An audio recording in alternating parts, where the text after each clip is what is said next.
या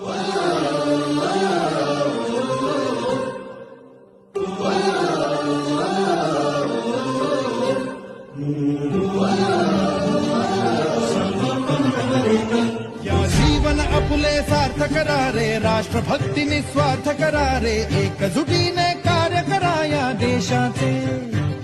या साथी बना अनसाथ करा रे, मातृभूमी ही आज पुकारे. जागृत होऊन कंकण बांधू दिवस रात्र झटण्याचे. मातेच्या पायाशी हे अर्पण प्राणाचे, फेडूया ऋण आम्हा हा जन्म लाभला त्याचे. घेऊ हे ब्रिद हाती